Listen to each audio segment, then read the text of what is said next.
नमस्कार दोस्तों, आज हम पढ़ने वाले हैं थर्मोडायनेमिक्स। थर्मोडायनेमिक्स क्या होता है? जब हम थर्मोडायनेमिक्स में हम क्या करते हैं, हीट एनर्जी का मैकेनिकल एनर्जी में ट्रांसफर और मैकेनिकल एनर्जी का हीट एनर्जी में ट्रांसफर।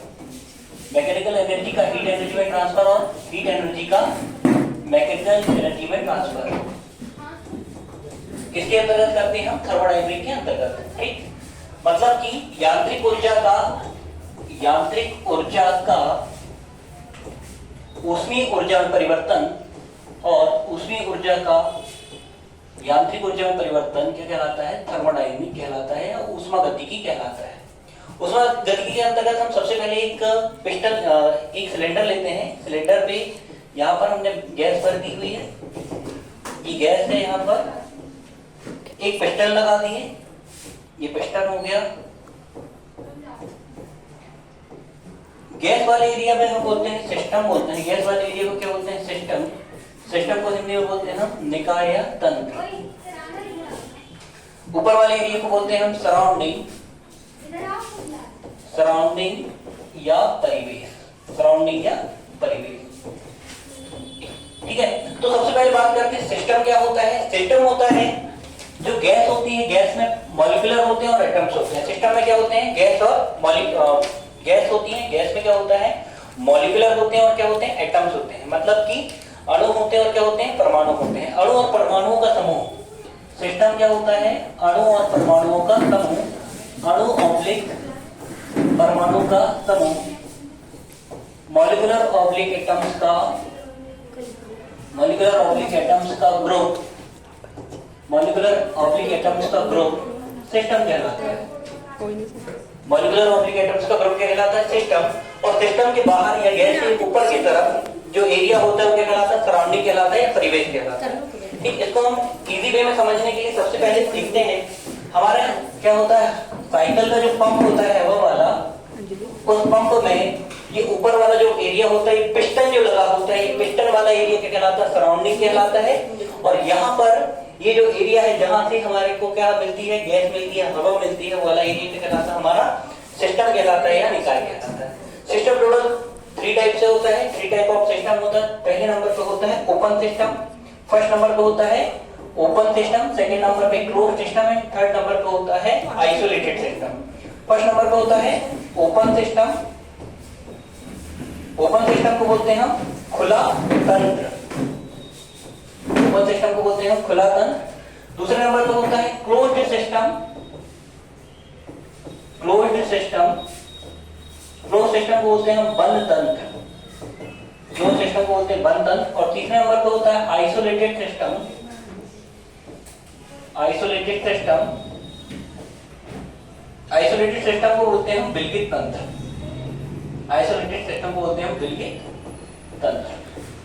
तीनों का डिवाइडेशन इजी वे में समझने के लिए तीनों को हम ट्रांसफॉर्मेशन के फॉर्म में समझते हैं। कि जैसे फर्स्ट नंबर पे होता है ओपन सिस्टम, तो ओपन सिस्टम में क्या होता है?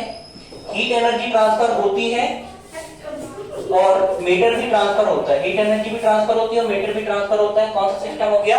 Open system. ओपन सिस्टम को इजी वे में समझने के लिए हम इसको ओपन गेट समझ लेते हैं, जिसमें क्या हो सकता है? कोई भी एंट्री ले सकता है। तो यहाँ पर एंट्री लेने के लिए क्या है? 2 चीजें हैं, एक है हीट है और क्या होता है? मीटर। तो हीट और मीटर दोनों के दोनों ट्रांसफर होते हैं। कौन सा सिस्टम होगा हमारा? Open system. सेकंड नंबर पे हम आते हैं क्लोज सिस्टम पे। तो क्लोज सिस्टम में क्या होता है? क्लोज सिस्टम जैसे अभी गेट से समझे तो गेट से ही समझ लेते हैं। क्लोज सिस्टम में क्या होता है? क्लोज गेट का मतलब क्या होगा? कि उसमें कोई भी नहीं एंटर करेगा। पर क्या होता है? हम भारत में रहते हैं, भारत में करप्शन चलता है, तो क्या होता है? वीआईपी एंट्री मिलते रहती है। वैसे वीआईपी एंट्री किसको मिल जाएगी? हीट एनर्जी को मिल जाएगी वीआईपी एंट्री। और किसको एंट्री नहीं मिलेगी? मीटर को एंट्री नहीं मिलेगी, मतलब मीटर ट्रांसफर नहीं होगा। सिर्फ क्या ट्रांसफर होगी? हीट एनर्जी ट्रांसफर होगी। आगे बात करते हैं आइसोलेटेड सिस्टम। आइसोलेटेड सिस्टम या विलगित तंत्र। आइसोलेटेड सिस्टम में क्या होता है? ना ही हीट एनर्जी ट्रांसफर होगी और ना ही क्या ट्रांसफर होगा? मीटर ट्रांसफर होगा। ये क्या होगा हमारा? Isolated system. क्लियर हुआ? आगे बढ़ते हैं। नेक्स्ट नंबर पे हम देखते हैं सबसे पहले thermodynamic equation.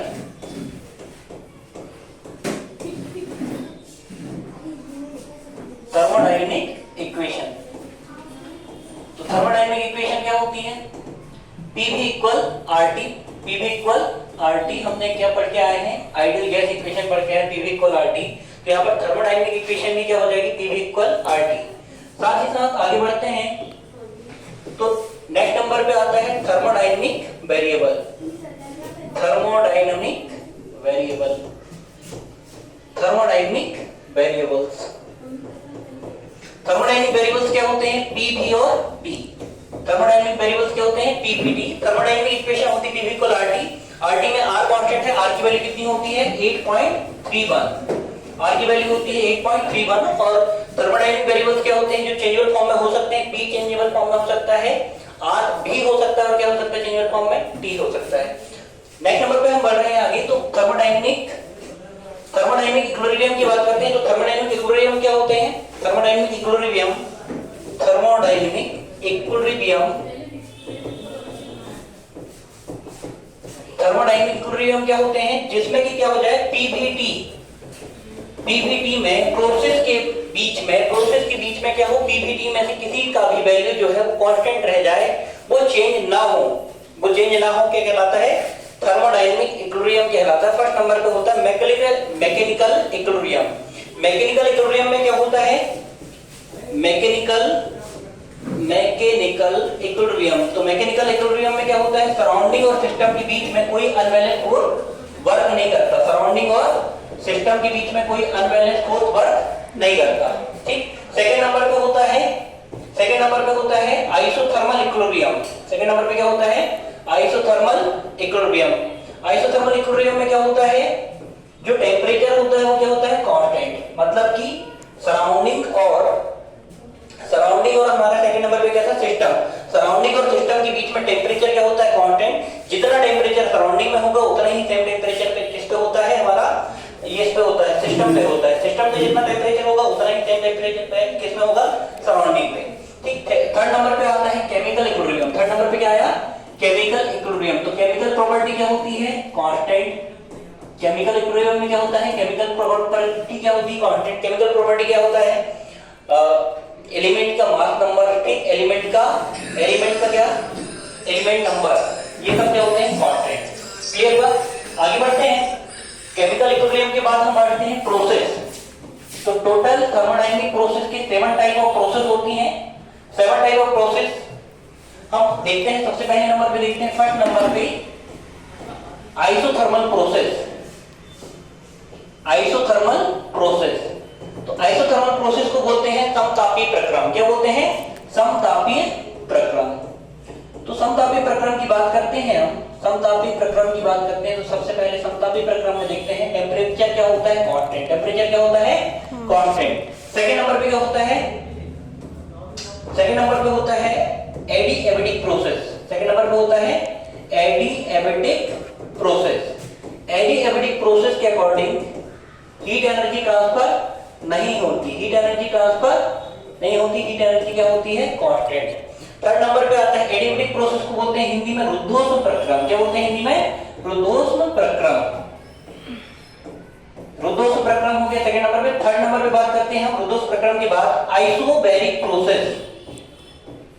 Isobaric process, isobaric process क्या होती है, जिसमें क्या होता है, प्रेशर जो होता है वो कांस्टेंट होता है, दाब मतलब क्या होता है, नियत होता है। प्रेशर क्या होता है, कांस्टेंट होता है, प्रेशर क्या होता है, चेंज नहीं होता। ठीक। प्रोसेस के दौरान क्या होता है, प्रेशर होता है कांस्टेंट, वो चेंजेबल फॉर्म में नहीं होता। ठीक।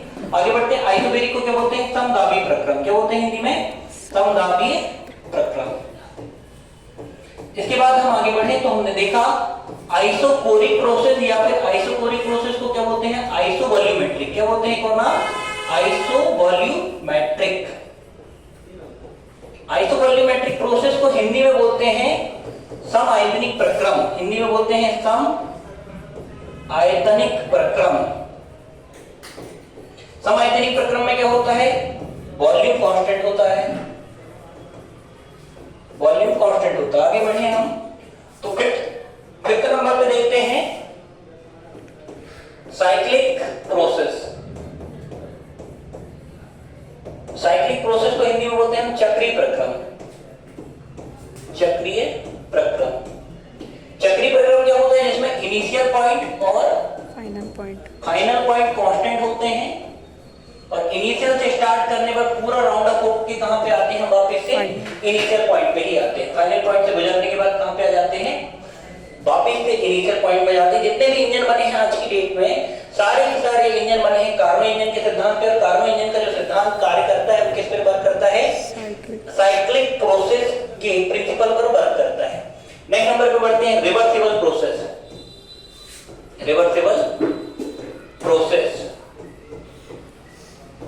रिवर्सिबल प्रोसेस देखते हैं। तो रिवर्सिबल प्रोसेस या फिर इसको बोल सकते हैं उत्क्रमणीय प्रक्रम।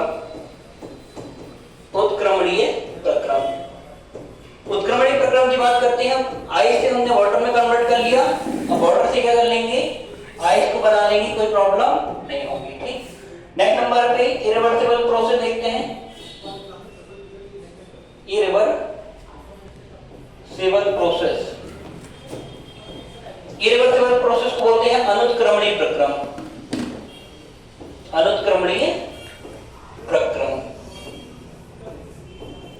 ये जो रिवर्सिबल प्रोसेस होती है टू साइड प्रोसेस है, और ये क्या है, अनुत्क्रमणीय प्रक्रम या इरिवर्सिबल प्रोसेस है वो क्या है, वन साइड प्रोसेस है। जैसे कागज को हमने क्या कर दिए, आग लगा दी तो कागज क्या हो जाएगा, जल के राख बन जाएगा। अब वापस से राख से हमको कागज नहीं मिलेगा। क्लियर हुआ? आगे बढ़ते हैं और एक आज का लास्ट टॉपिक है, छोटा सा टॉपिक है, जिसको हम क्लियर करने के बाद आज का वीडियो यहाँ पर समाप्त करते हैं, और कल की क्लास हम नए सिरे से स्टार्ट करेंगे, जिस पर कि इससे आगे का सारा डेटा होगा। ठीक, देखते हैं ऊष्मागतिकी का शून्यवा नियम। ऊष्मागतिकी का शून्यवा नियम, या फिर इसे हम बोलते हैं zeroth law of thermodynamic. Thermodynamic, thermodynamic. ठीक है, चलो देखो जरा, जीरोथ लॉ ऑफ थर्मोडायनेमिक क्या होता है भाई। अगर दो सिस्टम एक दूसरे से क्या है, इक्विलिब्रियम की पोजीशन पे है, तो तीसरा सिस्टम भी क्या होगा, एक दूसरे से इक्विलिब्रियम की पोजीशन पे होगा। ठीक, तो इसका स्टेटमेंट था कि यदि दो निकाय एक दूसरे से साम्य अवस्था में स्थित हैं, तो तीसरा निकाय भी उससे क्या होगा, साम्य अवस्था में स्थित होगा। पर हम जनरल वे में देखते हैं, हमारे साथ क्या होता है कि हम भूल जल्दी जाते हैं। तो इसको एक लॉजिक या ट्रिक से हम याद रखेंगे कि आप लोग अगर इधर पढ़ने आए हैं तो टिफिन का डिब्बा लेके आते हैं। माना कि टिफिन के डिब्बे में आपके पास 3 ब्लॉक हैं, first block, second block and third block, 3 block दिए हुए हैं।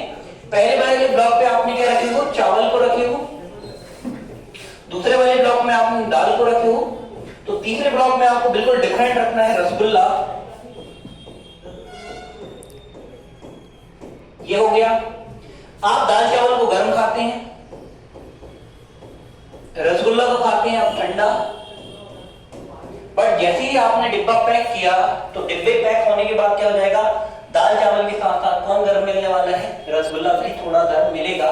ठीक, तो ये क्या हो जाएगा, जीरोथ लॉ ऑफ थर्मोडायनेमिक का क्या कर रहा है, एक्सेप्चुअल फॉर्म में है यहाँ पर। और क्या होने वाला है, दाल और चावल के साथ गर्म होने के साथ साथ थर्ड जो सिस्टम है वो भी क्या हो जाएगा, इक्विलिब्रियम की पोजीशन पे जाएगा, और तीनों की तीनों क्या हो जाएंगी, गर्म हो जाएंगी। या तीनों की तीनों समान अवस्था में, थोड़े गर्म और थोड़े ठंडे होकर क्या हो जाएंगे, एक से टेम्परेचर पे आ जाएंगे।